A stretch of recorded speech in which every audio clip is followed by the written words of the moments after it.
ಎಲ್ಲರಿಗೂ ನಮಸ್ಕಾರ. ಸೊ ನನಗೆ ಇದೊಂದು ಅವಕಾಶ ಕೊಟ್ಟಿದ್ದಕ್ಕೆ ರಾಷ್ಟ್ರೋತ್ಥಾನಕ್ಕೆ ನಮಸ್ಕಾರ. ಸೊ ನನ್ನ ಹೆಸರು ರೂಪಾ ಅಂತ. ಸೊ ಆಕ್ಚುಲಿ ನನ್ನ ಇಂಟ್ರೊಡಕ್ಷನ್. ಸೊ ನಾನು 4 ವರ್ಷ ಟ್ರೈನರ್ ಆಗಿ ಕೆಲಸ ಮಾಡಿದೆ.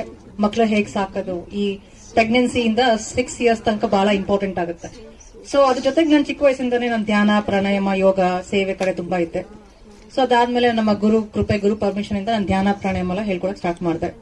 ಸೊ ಅದ್ ಮಾಡ್ತಾ ಇದ್ದು. ಬಟ್ ನಾವೇನೇ ಆಧ್ಯಾತ್ಮಿಕ ಸಾಧನೆ ಮಾಡಿದ್ರು ಸೇವೆ ಮಾಡ್ಲಿಲ್ಲ ಅಂದ್ರೆ ಅದಕ್ಕೆ ಫಲ ಬರಲ್ಲ. ಸೊ ಸೇವೆ ಸ್ಟಾರ್ಟ್ ಮಾಡೋದು ಅದೇ ಟೈಮ್ ಕೊರೋನಾ ಬಂತು.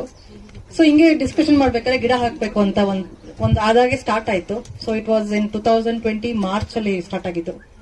21 ಮರ್ತೋಯ್ತು, 21 ಅನ್ಸುತ್ತೆ. ಸೊ ನಾವು 1.5-2 ವರ್ಷ ಇದ್ರಲ್ಲಿ ನಾವು 86,000 ಗಿಡ ಹಾಕಿದೀವಿ. ಸೊ ಈ ರಾಷ್ಟ್ರೋತ್ಥಾನಕ್ಕೆ ನಾವೊಂದು ಅರೌಂಡ್ 8,000 to 10,000 ಗಿಡ ಕೊಟ್ಟಿದೀವಿ. ಮೊನ್ನೆ 500 ಕರ್ಬೇವಿನ ಸೊಪ್ಪು, 1000 ಇದು ನುಗ್ಗೆ ಗಿಡ ಏನಕ್ಕಂದ್ರೆ ಹಸುಗಳಿಗೆ ಪ್ರೋಟೀನ್, ನುಗ್ಗೆ ಮತ್ತೆ ಅಗಸೆ. ಸೊ ಈ ಗಿಡ ಹಾಕ್ಬೇಕಾದ್ರೆ ತುಂಬಾ ವಿಷಯಗಳು ಗೊತ್ತಾಯ್ತು. ನಮ್ಮ ಪ್ರಕೃತಿಗೆ ಏನೇನು ಗಿಡ ಹಾಕೋದ್ರಿಂದ ಏನೇನು ಹಾನಿ ಆಗ್ತಾ ಇದೆ ಅಂತ, wrong way of plantation. So ಇದ್ರ ಬಗ್ಗೆ ಇವತ್ತು ನಾನು ಮಾತಾಡ್ತೇನೆ. ಇದು ಎಲ್ಲರಿಗೂ ಗೊತ್ತಿರೋ ಗಿಡ ಅಲ್ವಾ? ಅದು ಬ್ರಹ್ಮಕಮಲ ಗಿಡ. ಯಾರ ಮನೇಲಿದೆ ಬ್ರಹ್ಮಕಮಲ? ಪೂಜೆ ಮಾಡ್ತೀರಾ? ಖುಷಿ ಪಡ್ತೀರಾ?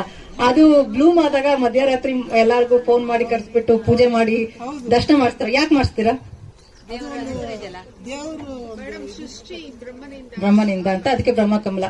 ಬಟ್ ಅದು ಏನಂದ್ರೆ ನೀವಲ್ಲಿ ನೋಡಿ, ನೀವು ಮಾಡ್ತಾರ ಪೂಜೆ, ಬೆಳೆಸ್ತಾರ ಗಿಡ ಇದು ಆಕ್ಚುಲಿ ಇದು ಬ್ರಹ್ಮಕಮಲ ಅಲ್ಲ. ಇದು ಮೆಕ್ಸಿಕನ್, ಸೌತ್ ಅಮೆರಿಕನ್ ಕ್ಯಾಕ್ಟಸ್. ಆಯ್ತಾ? ಅದು ಒಂಥರ ರಾಕ್ಷಸ ತರ. ಅದು ಎಲೆ ಒಂದ್ ಭೂಮಿಗೆ ಬಿತ್ತು ಅಂದ್ರೆ ಮತ್ತೆ ಅದನ್ನ ಬರುತ್ತೆ, ಮತ್ತೆ ಅದು ಬೇರೆ ಕಡೆ ಸ್ಪ್ರೆಡ್ ಆಗಿ ರೈತರು ಫಾರ್ಮಿಂಗ್ ಮಾಡೋ ಜಾಗಕ್ಕೆ ಹೋಗಿ ಅದು ಬೆಳೀತು ಅಂದ್ರೆ ನಮ್ಮ ಇದು ಫಾರ್ಮಿಂಗ್ ತುಂಬಾ ಎಫೆಕ್ಟ್ ಆಗುತ್ತೆ. ನಿಜವಾದ ಬ್ರಹ್ಮಕಮಲ ಇದು ಯಾರ ಮನೆಯಲ್ಲ ಇದೆಯಾ? ಆಕ್ಚುಲಿ ನಾವು ಇದನ್ನ ಬೆಳೆಸಬೇಕು. ಇದು ಹಿಮಾಚಲ್ ಪ್ರದೇಶದಲ್ಲಿ ಸಿಗುವ ನಿಜವಾದ ಬ್ರಹ್ಮಕಮಲ ಇದು. ಬಟ್ ನಾವೇನ್ ಮಾಡ್ತಾ ಇದೀವಿ, ಅನ್ನೋಯಿಂಗ್ಲಿ ನಾವು ಅದನ್ನ ಬೆಳೆಸ್ಬಿಟ್ಟು ಅದಕ್ಕೆ ಪೂಜೆ ಮಾಡ್ತೀವಿ. ಯಾರ ಮನೇಲಿ ಗಿಡ ಐತೆ ದಯವಿಟ್ಟು ತರಬೇಡಿ, ಸ್ಟಾಪ್ ಮಾಡಿ. Brahmakamal sir, ಬ್ರಹ್ಮರಾಕ್ಷಸ correct.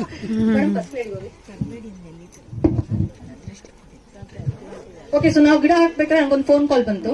ಅವ್ರ ಹೇಳ್ತಾರೆ ಸನ್ಫ್ಲವರ್. ನಾವು ಮೊನ್ನೆ ಶಿವಗಂಗೆಗೆ ಹೋಗಿದ್ದು. ಶಿವಗಂಗೆಲಿ ಗಿಡ ಹಾಕೋದು, ಅಲ್ಲಿ ಎಲ್ಲ ಹುಡುಗರೆಲ್ಲ ಈ ಗಿಡ ಹೂವು ಇಟ್ಕೊಂಡಿದ್ರು ಬೆಟ್ಟದಲ್ಲಿ. ಇದು ತುಂಬಾ ಡೇಂಜರ್. ಇದು ನಮ್ಮ ಇಂಡಿಯನ್ ಗಿಡ ಅಲ್ಲ, ಇದು ಮೆಕ್ಸಿಕನ್. ಸೊ ಇವಾಗ